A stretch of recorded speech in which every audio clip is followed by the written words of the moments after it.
मेरे साथ आज प्रसिद्ध संत महंत जो किसी परिचय के मोहताज नहीं है, जिन्हें पूरा उत्तर भारत से लेकर दक्षिण भारत तक जिनके परिचय से बखूबी जुड़ा हुआ है, जानता है। हम इनके बारे में आपको बताते चलते हैं। जब राम लला अयोध्या में विराजमान हो रहे थे, जब उनकी प्राण प्रतिष्ठा का कार्यक्रम चल रहा था, तो उनके दरबार में इन्हें वाल्मीकि रामायण के पाठ का प्रवचन करने का शुभ अवसर प्राप्त हुआ था। हम जिनकी बात कर रहे हैं उनका प्रसिद्ध नाम है स्वामी रंगनाथ जी महाराज, जिनका जन्म तमिलनाडु के त्रिची में हुआ था और उनकी कर्म भूमि कर्नाटक का बेंगलोर स्थान है। यहीं पर इनका आश्रम है और यहीं से यह पूरे भारत में सनातन के प्रचार प्रसार के लिए, लोगों में सनातन की लौ की आशा की किरण जगाने के लिए अनवरत यह प्रयासरत हैं। आज यह अयोध्या में अपने सैकड़ों भक्तों के साथ आए हुए हैं। इनका भव्य रूप से प्रवचन का कार्यक्रम चल रहा है। वाल्मीकि रामायण का नाट्य रूपांतरण मंचन यहाँ पर हो रहा है।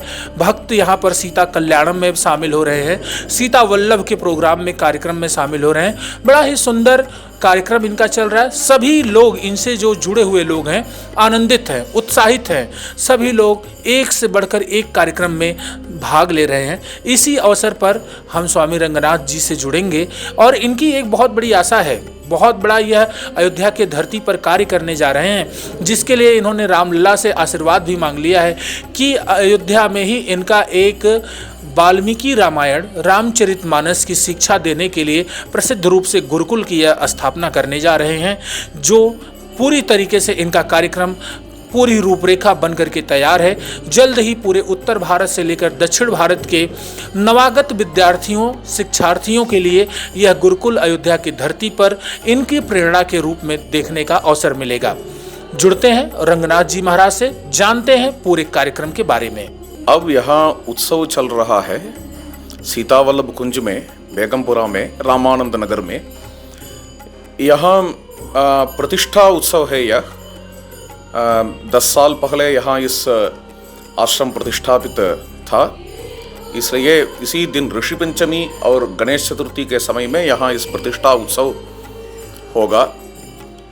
यहाँ भजन होगा और कथा प्रवचन भी होगा, रामायण पाठ भी, वाल्मीकि रामायण पाठ भी होगा। यही इस उत्सव का कार्यक्रम है। इसके अतिरिक्त रामनवमी के समय में भी पूरा रामायण पाठ, नवाह पाठ होगा, पूरा रामायण कथा के साथ। ये 2 उत्सव है इस सीतावल्लभ कुंज में। स्वामी जी, अभी जो आपका कार्यक्रम चल रहा है, इस पूरे कार्यक्रम में 2 दिवसीय 3 दिवसीय जो कार्यक्रम रहा है आपका, इसकी पूरी रूपरेखा बताएं कि कैसे, क्या क्या हुआ है, क्या है, कहाँ कहाँ से आपका पूरा कार्यक्रम चला है। प्रायशः दक्षिण से लोग आते हैं, यहाँ ठहरते हैं और अयोध्या के कई स्थलों, पुण्य तीर्थों और स्थलों को दर्शन करते हैं। श्री राम जन्मभूमि और कनक भवन सेंटर है, किंतु यहाँ कई स्थलों देखने के लिए है। सब स्थलों को दर्शन करते हैं, अयोध्या के संप्रदाय को भी समझ पाते हैं और अयोध्या में आकर श्री राम चिंतन के साथ यहाँ श्री राम गुणानुभव करके इससे संपन्न होकर लौट जाते हैं। यही होता है। और कल गुप्तार घाट, गुप्तहरी घाट जाने वाले हैं हम। आज ही लक्ष्मण किला और सहस्रधारा कहते हैं ना, सरयू किनारे, वहाँ जाकर सरयू जी की आरती का दर्शन भी हुआ। इसी प्रकार कई जगह सुबह नंदीग्राम गए, नंदीग्राम और मणिपर्वत गए। इसे सब स्थलों को जाकर दर्शन करके स्थलों की महिमा भी यहाँ कहकर फिर प्रवचन भी चलता है। और जब जब हम समय पाते हैं उस समय में कीर्तन करते हैं। कीर्तन तो संस्कृत में और हिंदी में और तमिल भाषा में भी यहाँ कीर्तन चल रहा है। सब राम जी के ऊपर जो जो कीर्तन, राम भक्तों का कीर्तन है, राम भक्तों का कीर्तन तो भारत में पूरा है। वहाँ असम से लेकर यहाँ तमिलनाडु तक, कश्मीर से लेकर तमिलनाडु तक सब जगह में, श्रीलंका में भी राम भक्तों का कीर्तन है। इसमें यहाँ ज़्यादा इस आश्रम में कर्नाटक और तमिलनाडु के लोगों आने के कारण यहाँ संस्कृत, तमिल, हिंदी, कन्नड़ के कीर्तनों चल रहे हैं। स्वामी जी, आपके जीवन से एक बहुत बड़ी उपलब्धि जुड़ी हुई है। 500 सालों के संघर्ष के बाद जब रामलला विराजमान हुए, आप उनके प्रतिष्ठा के अवसर पर वाल्मीकि रामायण का पाठ किए हैं। वो क्षण बताइए कि 500 सालों के जो संघर्ष के बाद रामलला आए और आप उनको साक्षात वाल्मीकि रामायण सुना रहे हैं और अपनी नग्न आँखों से रामलला की दिव्य श्यामल प्रतिमा का जब आपने प्रथम दर्शन किया, वो दोनों अनुभव आप साझा करिए। यह तो एक अलौकिक आनंद है, स्वानुभव है। और कई साल स्वप्न में जिस मंदिर का दर्शन हुआ और रामलला का दर्शन हुआ, इसी रामलला को और इसी मंदिर को हम नयन गोचर बनाते हैं। और वहाँ अचानक एक दिन पत्र आया था यहाँ राम जन्मभूमि के ट्रस्ट से, यहाँ आगमन के लिए। और सब राम की कृपा है और गुरु कृपा है। इससे यहाँ आकर यहाँ 150 ऋत्विक थे यहाँ। इन ऋत्विक में कुछ लोग वेद पारायण करते थे और कुछ लोग राम नाम, राम षडक्षरी मंत्र जप कर रहे थे। इन लोगों में मेरा भाग्य ऐसा हुआ वाल्मीकि रामायण पाठ के लिए। और एक व्यक्ति मानस पाठ भी कर रहे थे, भुसुंडी रामायण का पाठ भी था। वाल्मीकि रामायण का पाठ का भाग्य हुआ। यहाँ राम जी की उत्सव मूर्ति है। उत्सव मूर्ति तो चतुर्भुज मूर्ति है। उत्सव मूर्ति के सामने ही पाठ हुआ यज्ञशाला में। और उत्सव मूर्ति तो यहाँ उत्सव मूर्ति के लिए धान्यादिवास, जलाधिवास ऐसे आगम प्रोक्त अनुष्ठान चल रहा था। इसमें भी भाग लेकर यहाँ रोज प्रतिदिन रामायण पाठ 7 दिन के लिए, 7 दिन में पूरा वाल्मीकि रामायण राज्याभिषेक तक, युद्धकांड कहते हैं ना, युद्धकांड तक समाप्त हुआ। और जब जब हमको समय मिला तब तब बीच में पाठ के बीच में ही मंदिर के अंदर जाकर वहाँ मूल मूर्ति को भी दर्शन हुआ। मूल मूर्ति रामलला जो है, प्रतिष्ठा के पहले ही मूर्ति को देखकर इतना आनंद हुआ। और मूर्ति को देखकर मूर्ति लक्षण सब मन में लगाकर संस्कृत में कुछ श्लोकों भी लिखा। उस समय मूर्ति में दशावतार है। मूर्ति के प्रभावली में ऊपर एक भाग में शिव जी है, दूसरे भाग में ब्रह्मदेव है, ऊपर सूर्य नारायण है। और 2 भागों में 5-5 अवतारों है। और चरणारविंद में गरुड़ जी और हनुमान जी है। रामलला ऐसे खड़े हैं, स्वयं अवतारी होकर अपने अंश अवतारों के साथ रामलला यहाँ गर्भगृह में मंदिर में खड़े हैं और आनंद वितरण करते हैं, सबको आनंद वितरण करते हैं। राम जी को देखने से भी, रामलला को देखने से भी उन दिनों में जो जो भक्त लोग आ रहे थे, भक्त लोग के आनंद को देखने से उतना अनुभव था, ये लोग के आनंद आंसू और इनके रोमांचित अंगों को देखने से, और कई लोगों, हजार लोगों के स्वप्न है यह, इसलिए इन लोगों का आगमन और इन लोगों के दर्शन से हम भाग्यवंत लोग बनते हैं। स्वामी जी, आपने बहुत ही सुंदर और रामलला का ऐसा वर्णन किया है जो एक आम भक्त, एक आम संत नहीं कर सकता, लेकिन आपने अद्भुत किया है। आपकी एक तमन्ना है, एक इच्छा है कि रामायण और रामचरितमानस के पढ़ने वाले विद्यार्थियों के लिए आप यहाँ गुरुकुल स्थापित करना चाहते हैं। उसके लिए आपकी क्या प्लानिंग है, क्या आपने रोड मैप तैयार किया है, कहाँ पर वह गुरुकुल स्थापित होगा, कितने विद्यार्थियों को पढ़ने की क्षमता रहेगी, क्या क्या सुविधाएँ रहेंगी विद्यार्थियों के लिए, और किस किस भाषा में विद्यार्थी रामायण गीता का ज्ञान अर्जित कर सकते हैं? अब तो स्पेसिफिक्स में कुछ भी प्लान नहीं है, किंतु क्योंकि वहाँ बेंगलुरु में, कर्नाटक में इसी रामायण स्कूल में, रामायण विद्याशाला में व्यस्त हूँ, वहाँ हमारा एक स्कूल भी है और कॉलेज भी है, वाल्मीकि कॉलेज ऑफ वैदिक विजन, ऐसा एक कॉलेज भी है, संस्कृत कॉलेज है, और इस कॉलेज और स्कूल द्वारा पाठ चल रहा है। वहाँ कुछ लोग यहाँ से भी आकर, उत्तर प्रदेश से भी आकर पढ़ते हैं वहाँ। मुख्यतः रामायण ही पढ़ते हैं, रामायण के साथ कुछ मैथमेटिक्स और अंग्रेजी या और कुछ सब्जेक्ट्स भी पढ़ते हैं, संगीत भी पढ़ते हैं। यहाँ भी जो गान करते हैं ये हमारे विद्यार्थियों ही है, बेंगलुरु से आए हैं।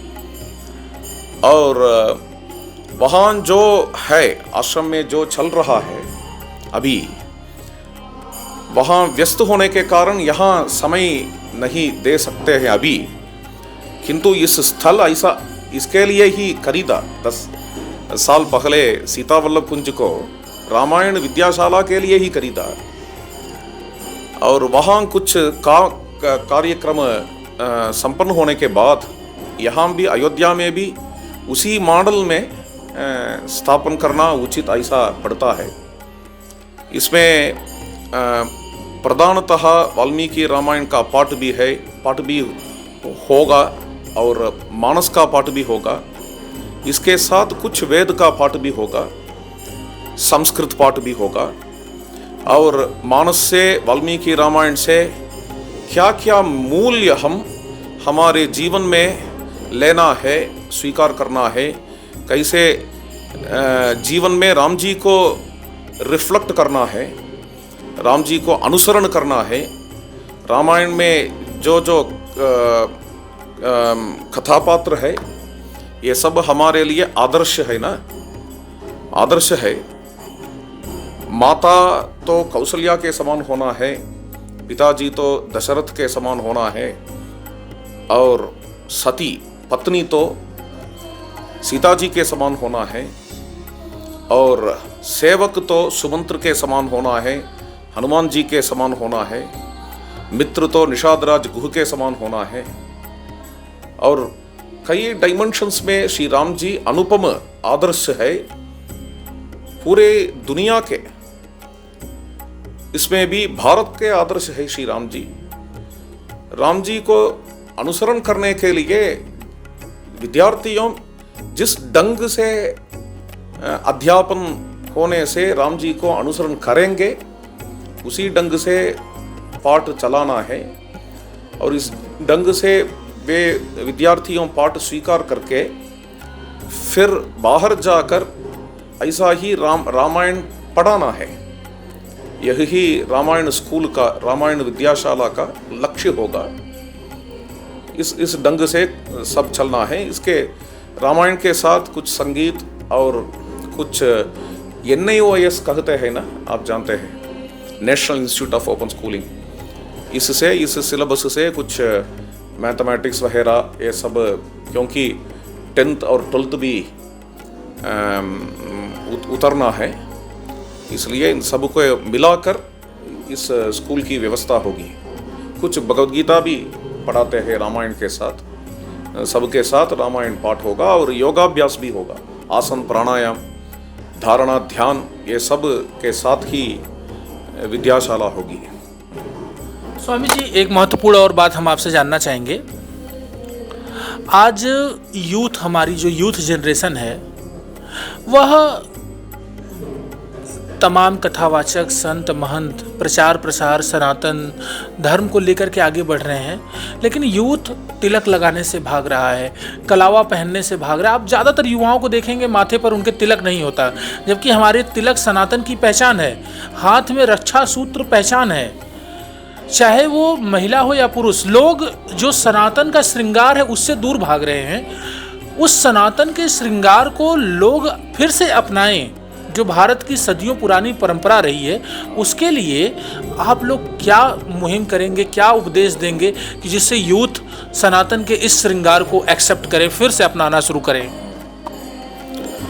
अंग्रेजी में कहते हैं ना, पीयर प्रेशर, ऐसा कहते हैं। पीयर प्रेशर माने हमारे जो वातावरण है, इस वातावरण को ही बच्चों और युवकों रिफ्लेक्ट करते हैं। वातावरण में और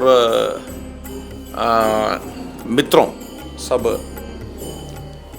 संस्कृति विहीन होते हैं तो, या सनातन धर्म के आचार के बिना होते हैं तो उसी विषय को बच्चों या युवकों रिफ्लेक्ट करेंगे। किंतु एक वातावरण की अपॉर्चुनिटी हम दे सकते हैं तो वैसा ही है बेंगलुरु में हमारा आश्रम जो है, वाल्मीकि आश्रम, वहाँ जो बच्चों पढ़ते हैं, इस वातावरण में बच्चों तो सब लोग उस आश्रम में सब लोग तिलक लगाते हैं और धर्म के जो वेशभूषा है इनसे है। इसको देख कर बच्चों को भी वो स्वयं आता है। कुछ लोग, कुछ बच्चों वहाँ ठहर के बाहर स्कूल भी चलते हैं। वे भी, वो बच्चों भी यहाँ जो वातावरण है इसको देखकर हम भी तिलक लगाना है, हम भी शिखा के साथ होना है, ऐसा इन लोगों को भी चिंतन आता है, विचार आता है। इसलिए इस पीयर प्रेशर से ही या वातावरण से ही इसको हम क्रिएट कर सकते हैं, ऐसा मेरा अभिप्राय है। यही पकड़ा फर्स्ट प्रेफरेंस पीयर प्रेशर को होना है।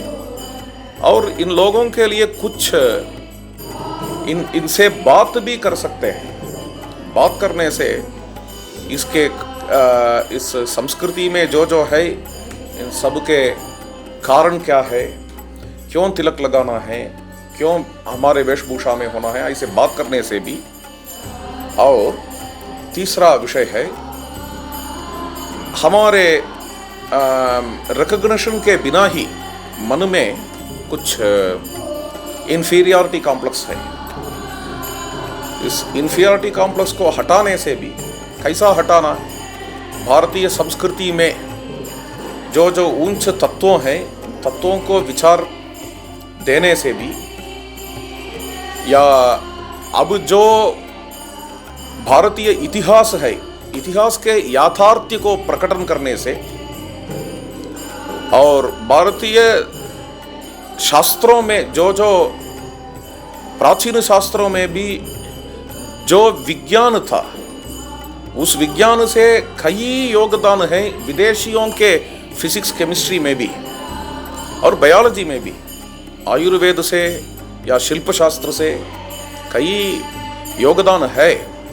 ये सब हम नहीं जानते हैं। इन सब के ज्ञान से, विज्ञान के ज्ञान से इंफीरियरिटी कॉम्प्लेक्स दूर हो जाता है।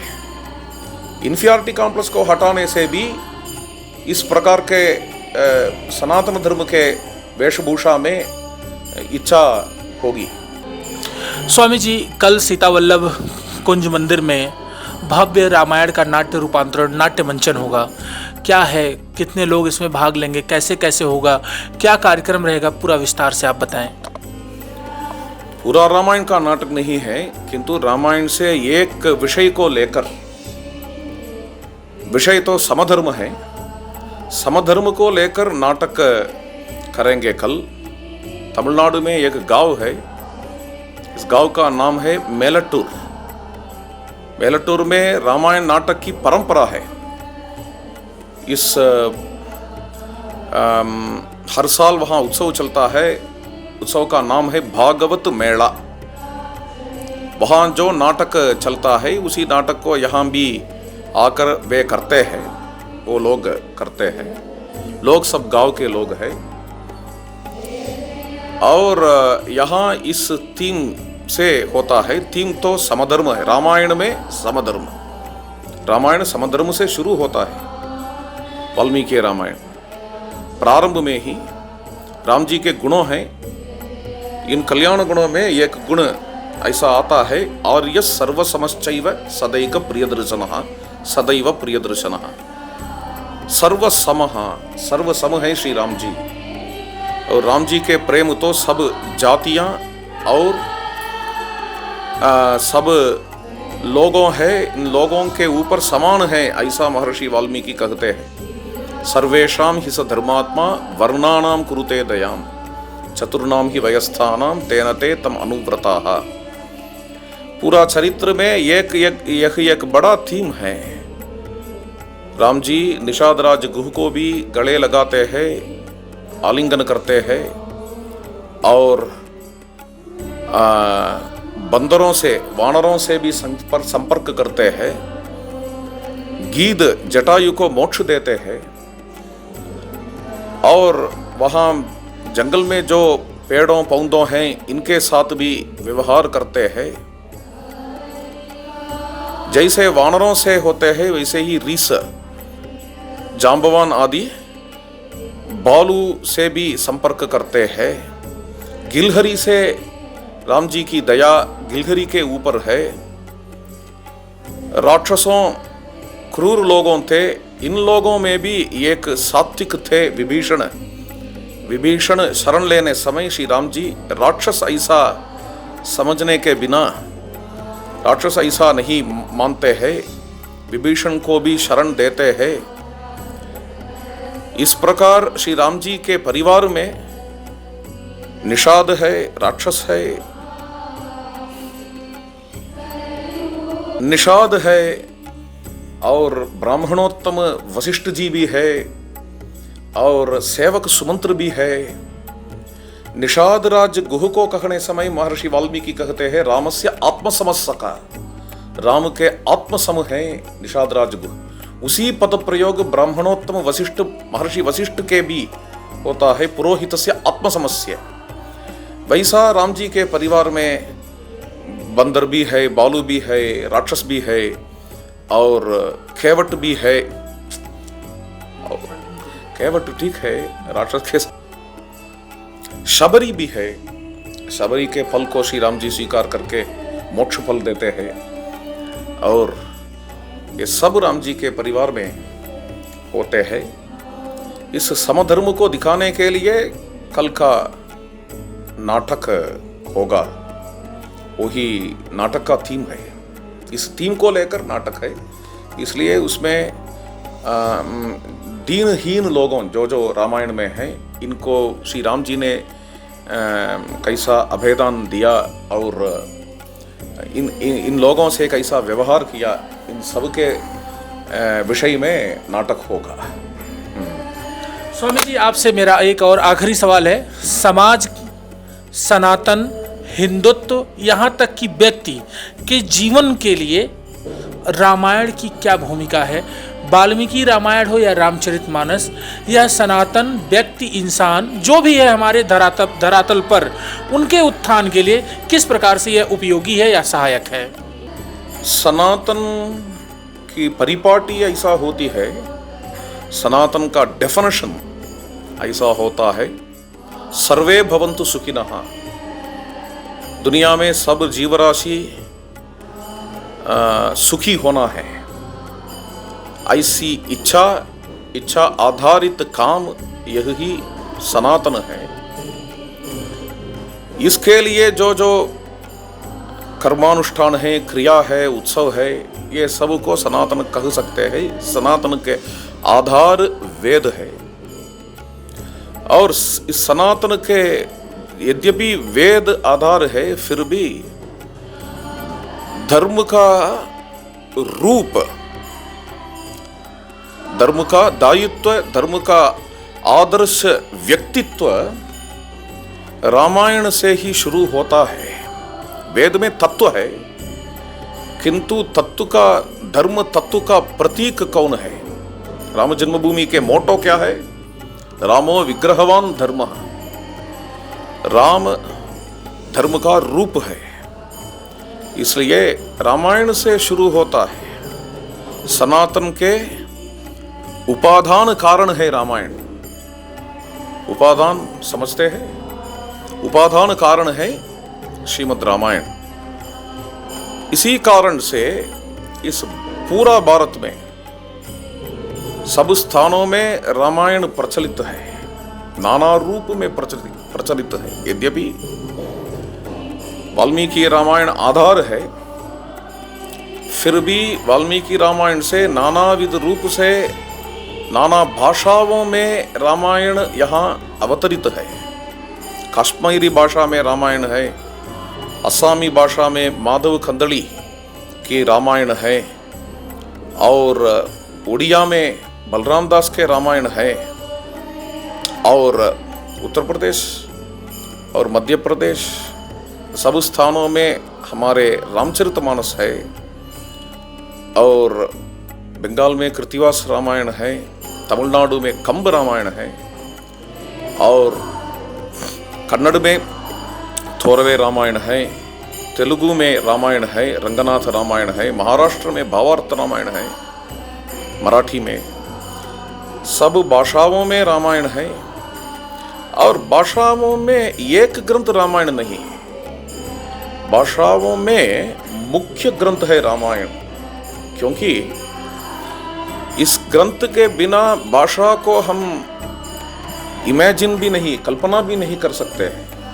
कृतिवास रामायण के योगदान तो बंगाली में अतुल्य है, माधव कंदली रामायण के योगदान तो अतुल्य है भाषा निर्माण के लिए असमी भाषा में। इसी प्रकार अतुल्य है रामचरितमानस हिंदी भाषा में। हिंदी में गोस्वामी तुलसीदास महाराज के योगदान तो अतुल्य है। कंब जी के योगदान भी तमिल भाषा में अत्यंत अतुल्य है। ऐसे भारत देश के भाषाओं की वृद्धि राम कथा से हुई। सब भाषा लैंग्वेज बैरियर कहते हैं ना, लैंग्वेज बैरियर को श्रीमद् रामायण राम कथा ब्रेक करते हैं, काटते हैं। यही नहीं, जाति को भी काटते हैं। सब जातियां में राम कथा ग्रंथकर्ता है। कंब जी तो वीवर है ना। इस प्रकार केरलीय ग्रंथकर्ता रामायण कर्ता तो एഴുത്തച്ഛन तो फिशरमैन है, और रंगनाथ रामायण के कर्ता आंध्र देश में तेलुगु में वे तो सेनापति है, क्षत्रिय है, रेड्डी है। और इस प्रकार कई जातियां में रामायणकारों है। न केवल एक जाति से रामायणकारों आए, कई जातियों से रामायणकारों है, कई मतों से भी रामायणकारों है।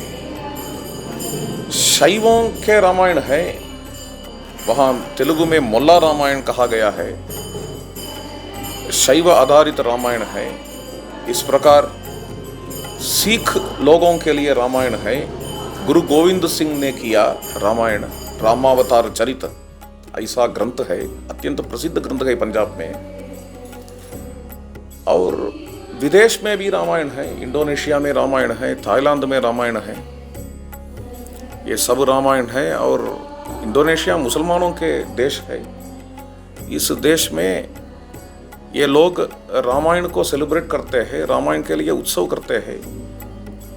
इस प्रकार रामायण कई जगह में, सब स्थानों में मत, जाति, और भाषा सबके ऊपर राम कथा के मूल्य है।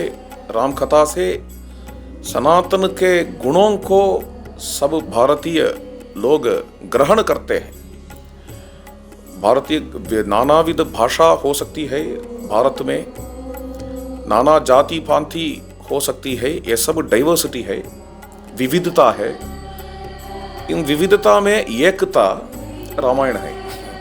ऐसा ही हम रामायण में जो मूल्य है वो मूल्य ही इस विविधता में एकता होती है भारत देश में।